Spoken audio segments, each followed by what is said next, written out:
स्वागत है students A7 education के अंदर। और जो आज की जो थ्योरम होने वाली है वो होने वाली है बेसिक प्रोपोर्शनलिटी थ्योरम। बहुत ही सिंपल थ्योरम है और ये आपके एग्ज़ाम में बहुत बार आ जाती है, बहुत बार।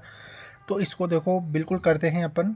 ट्राइंगल्स में अपन ने पार्ट 1 कर लिया है, पार्ट 2 में मैंने आपको एक्टिविटी समझाई है और ये पार्ट 3 आप समझ सकते हो, जिसके अंदर अपन बेसिक प्रोपोर्शनलिटी थ्योरम पढ़ने जा रहे हैं। तो देखो theorem 6.1, if a line is drawn parallel to one side of a triangle to intersect the other two side in a distinct point, the other two side are divided in the same ratio. कहने का मतलब क्या है, कोई triangle है उसमें अगर एक लाइन, जैसे एक साइड को पकड़ के आप दूसरी साइड पैरेलल बना दो, जैसे मान लो बी सी थी और मैंने ये पैरेलल डी ई बनाई, बी सी के पैरेलल डी ई बनाई, ये याद रखना। आप चाहते तो जैसे ये ए सी के पैरेलल मान लो इधर कोई लाइन बना देते हैं, कोई सी भी साइड हो, मैंने एक साइड पकड़ के एक पैरेलल बना दी। तो थ्योरम क्या कहती है कि जो लाइन ने जो इंटरसेक्ट करी है, दो पॉइंट इंटरसेक्ट कर दिए, देखो जैसे डी पॉइंट मिल गए अपन को नए पहले लाइन से, तो A D upon D B equal होना चाहिए ए ई अपॉन ई सी। यही थ्योरम पूछ रही है कि इसको प्रूफ करो कि ये इक्वल है कि नहीं है। वैसे तो इक्वल होता है क्योंकि इसकी जो एक्टिविटी थी मैंने आपको करवा के दिखा दी, लेकिन अब थ्योरी में करना है। एक्टिविटी 1 के अंदर तो आप सीख गए कि मतलब कोई सा भी ट्राइंगल हो, अगर एक साइड पैरेलल है ना तो उसके अपोजिट जो साइड्स हैं उसका रेशो इक्वल ही होता है, जो मेरी प्रीवियस वीडियो थी। लेकिन अब स्टार्ट करते हैं। देखो लिखना होता है बोर्ड एग्जाम में प्रॉपर, जैसे मैंने लिखा given in triangle A B C. ऊपर से देख लिया भाई, given in triangle A B C that line D E parallel to B C, ये पैरेलल का साइन है, देखो D E parallel to B C, बिल्कुल सही लिखा। Intersect other two side A B and A C, A B और A C को intersect कर रही है at D and E, D and E respectfully या रेस्पेक्टिवली। बिल्कुल सही है, लिखना पड़ेगा आपको, बिल्कुल प्रॉपर लिखना है बोर्ड में आपको, इसी तरह लिखना है। और ये लिखना है कि प्रूफ क्या करना है अपन को, A D upon D B is equal to A E upon E C. देखो यही चीज़ लिखी हुई थी कि distinct point the other two side are divided in the same ratio, तो वही चीज़ अपने लिख दी कि A D upon D B is equal to A E upon E C. अब यहाँ तक कोई दिक्कत नहीं है, आगे चलते हैं अपन। अब अपन को कंस्ट्रक्शन करना है। कंस्ट्रक्शन में क्या कर सकते हैं, let us join B E, B को ई से मिला दो और सी को डी से मिला दो और उसको आप लिख दो। करने के बाद इसको लिखना पड़ेगा, एग्जामिनर को समझाना पड़ेगा कि भाई मैंने ये करा है इसको इक्वल करने के लिए। तो let us join B E and C D and then draw D से एम एक अपन को परपेंडिकुलर, और जैसे ये एसी लाइन है, पूरी एसी लाइन है, तो अपन ने डी एम एक परपेंडिकुलर लाइन खींची है। अब ये जो डी एम परपेंडिकुलर लाइन है ना वो एसी के लिए पूरे पॉइंट ऑफ है, मतलब D M perpendicular to A सी है, ना कि ए ई है। इसी तरह अपन ने ई एन एक परपेंडिकुलर लाइन खींची है जो ए बी के लिए है। पूरी एक लाइन है, देखो ये पूरी लाइन है, और पूरी लाइन के लिए जो ये लाइन परपेंडिकुलर खींची है ना, ये इसके लिए परपेंडिकुलर है, ये इस पॉइंट के लिए भी परपेंडिकुलर है, वो इस पॉइंट के लिए परपेंडिकुलर, इस पॉइंट के लिए परपेंडिकुलर है। सही बात है, और ये चीज़ अपन ने लिख भी दी। Then draw D M perpendicular to A C and E N, ये E N perpendicular to A B. अब क्या करना है, formula area of a triangle का फॉर्मूला क्या होता है, जो मैंने आपको लिखा है। एरिया ऑफ ए ट्राइंगल का फॉर्मूला होता है हाफ बेस इंटू हाइट। अब अपन को देखो कितने ट्राइंगल मिल गए, अपन को ट्राइंगल मिल गए, अपन को प्रूफ क्या करना था, सबसे पहले ये सोचो, अपन को ए डी और डी बी प्रूफ करना था। तो देखो यहाँ आओ, ए डी इधर है और डी बी इधर है, तो आप क्या कर सकते हो, दो ट्राइंगल ले सकते हो, ए डी ई लिख सकते हो, और एक दूसरा ट्राइंगल ले सकते हो आप डी बी ई। बिल्कुल सही बात है भाई, डी बी ई ले लो और ए डी ले लो, क्योंकि बेस दिख रहा है। तो मैंने ट्राइंगल पहले लिया ए डी ई, ए डी ई ले लिया। फॉर्मूला क्या होता है, आप देखो ये ट्राइंगल लिया है ए डी ई, तो मैं इसको इधर बना देता हूँ। रफ वर्क इसलिए लिया है मैंने बनाने के लिए, ए डी और ये ई, और मेरी ये लाइन बना रखी थी मैंने, ठीक है। फॉर्मूला क्या होता है, हाफ बेस इंटू हाइट। देखो बेस तो हो गया ए डी और हाइट क्या हो गई ई एन, जो अपन ने ये बनाई है, यही चीज़ लिख दी, half A D into E N. ऐसे ट्राइंगल लेंगे अपन B D E, B D E लिया। अब एक चीज़ यहाँ सीखने वाली बात है, बहुत बच्चों को कन्फ्यूज़न होता है कि यार सर बी, जब बी डी ई लिया तो हाफ बी डी तो ले लिया लेकिन ई डी क्यों नहीं लिया। सही बात है, ये देखो ये इससे होता है, इसको भी मैं आपको समझाता हूँ।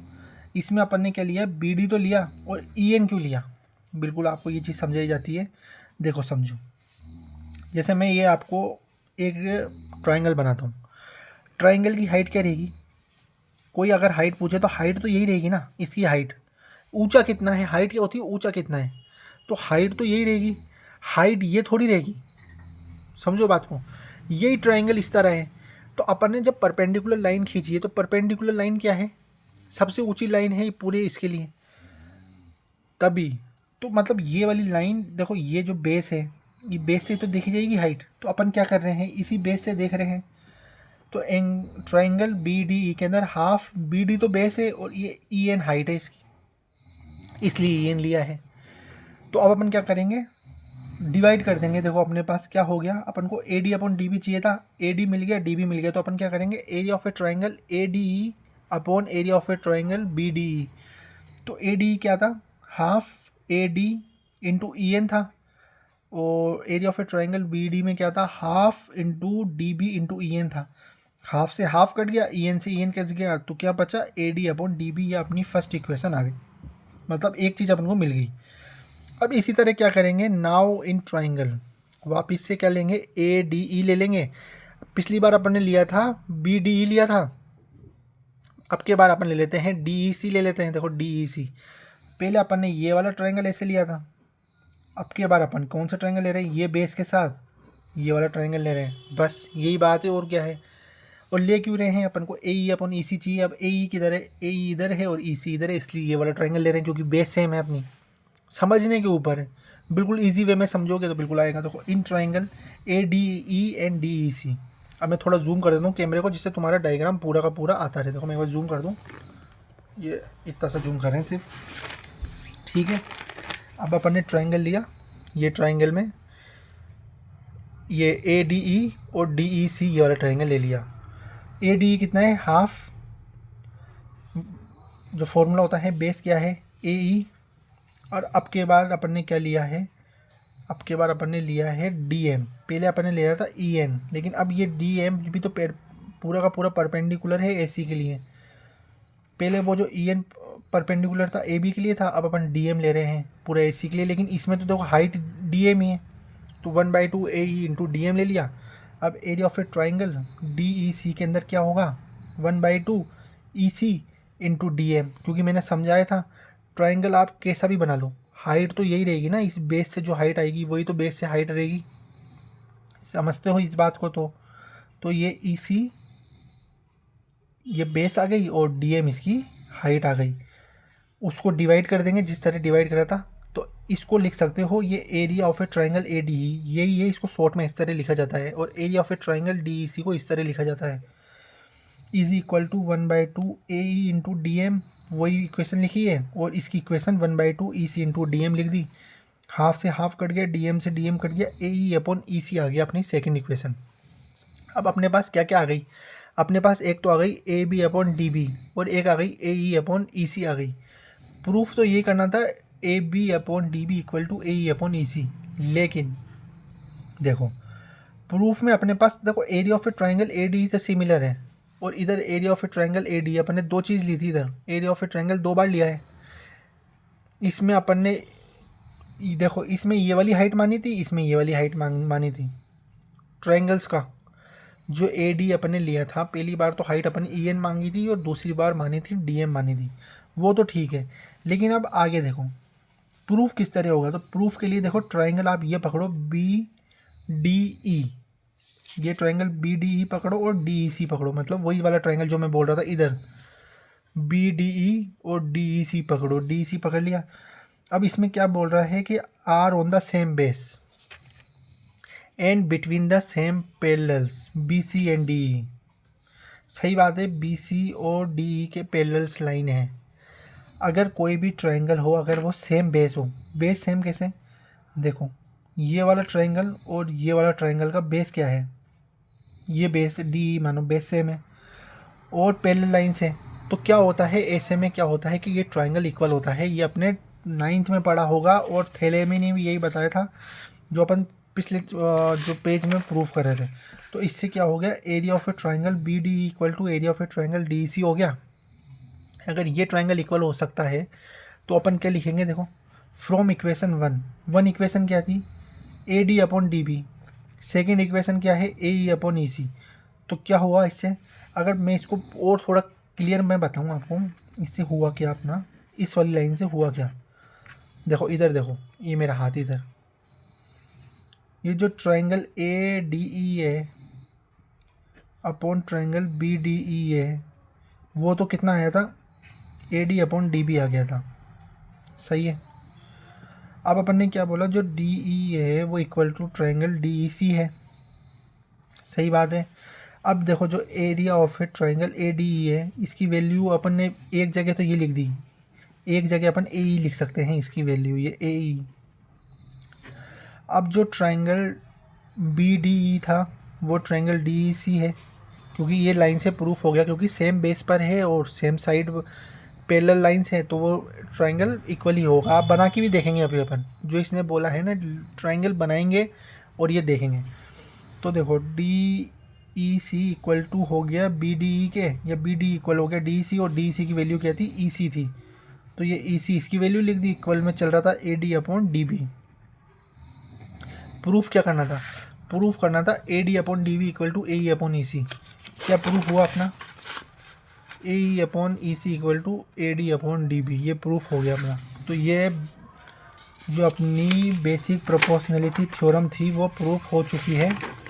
ये जो पार्ट 2 था, जब मैं पढ़ा रहा था तो थोड़ा क्या फ़ोन आ गया था, इस चक्कर में मैं आगे पूरा कंप्लीट नहीं कर पाया था, लेकिन इसमें मैंने ये चीज़ सिखाई थी कि थेल्स ने ये बताया था कि अगर जैसे कोई ट्रायंगल आप बनाना, मैंने रफली बहुत सारे ट्रायंगल बना के देखे, ये चीज़ समझने के लिए एक्टिविटी 1 है इसमें। कोई सा भी ट्रायंगल बना लो आप, लेकिन एक लाइन को पैरेलल कर दो दूसरे लाइन के, तो जो ये जो साइड होती है ना, जो डिवाइड हुई है, ये इक्वल पार्ट में डिवाइड होती है। जैसे मैंने एक ट्रायंगल रैंडमली बनाया, लेकिन ये चीज़ को पैरेलल ड्रॉ कर दी, तो 3/1.8 आया और 2/1.2 आया। अब आप इसको सॉल्व करना कैलकुलेटर में और देखना क्या वैल्यू इक्वल आ रही है क्या। इसी तरह एक्टिविटी 1 यही बताती है आपको। एक्टिविटी 1 में आपको समझा देता हूँ कि उसने क्या बोला कि एक लाइन ड्रॉ करी और एक ये रे निकाल दी ऐसे, और एक इधर ये एक लाइन ड्रॉ कर दी डी एम, तो इससे ये ट्रायंगल बन गया। देखो ये ट्रायंगल बनता हुआ दिख रहा है। अब क्या एक्टिविटी बोलती है कि एक पॉइंट लगाओ आप इक्वल डिस्टेंस पे, जैसे स्केल ले लो 1 centimetre, 2 centimetre, 3 centimetre, 4 centimetre, 5 centimetre पे आपने ये बना दिया पॉइंट्स। ये लाइन आपने रैंडमली ड्रॉ करी थी, लेकिन अब ये लाइन से पैरेलल लाइन ड्रॉ करनी है डी एन। मतलब पैरेलल लाइन क्या होती है, बिल्कुल जो आपस में नहीं मिले, ये पैरेलल लाइन से जैसे आप ड्रॉ कर दोगे ना, तो अब जो यहाँ से यहाँ पॉइंट अपने 3 सेंटीमीटर बनाया था, तो यहाँ से यहाँ ये 3 ऑटोमेटिक आएगा। यहाँ से यहाँ अगर 2 सेंटीमीटर बनाया था, तो यहाँ से यहाँ 2 सेंटीमीटर आएगा। ये आपकी एक्टिविटी थी। तो यही चीज़ थेले ने बताई थी, थेले ने कि if corresponding angle of a two triangles are equal then they are also equal angle triangle. तो थेल्स बोलते हैं the ratio of a two corresponding side in two equiangular triangle is always the same. वही बात हो गई जो अपन ने यहाँ पर सीखी है। क्या चीज़ सीखी है, कहाँ सीखी, ये डी। इससे क्या पता लग रहा है, इससे यही पता लग रहा है कि जो पैरेलल लाइन से ड्रॉ हुई है, तो A D upon D B equal to A E upon E C होता है। बस अपन ने इसका यूज़ करा है, थोड़ा फॉर्मूले का यूज़ करा है, एंगल का यूज़ करा है, और बेसिक प्रोपोर्शनलिटी थ्योरम अपन ने कंप्लीट कर ली। वैसे तो यही चीज़ था, वो तो मैंने एक्टिविटी थोड़ा एक्स्ट्रा समझाने के लिए कर दिया था। बाकी इतना कर लोगे, इतना सफिशिएंट है। अगर इसमें तुम्हें कोई दिक्कत आती है तो तुम कमेंट में करना, मैं वापस से तुम्हें कोई कमेंट में वैसे प्रॉब्लम आनी नहीं चाहिए, इसको वापस देख लेना। बिल्कुल प्रॉपर बेसिक, मतलब बेसिक से बेसिक, और एक एक चीज़ लिखी है इसमें अपन ने। एग्ज़ाम में ये चीज़ नहीं बनानी है, डायरेक्ट ऐसे कैसे बनाना है, एक एक चीज़ बनानी है। तुम्हारे 5 मार्क्स को ही नहीं काट सकता। तो बस यार आज के लिए इतना ही, फिर मिलते हैं अगली थ्योरम पे। तब तक के लिए बाय बाय।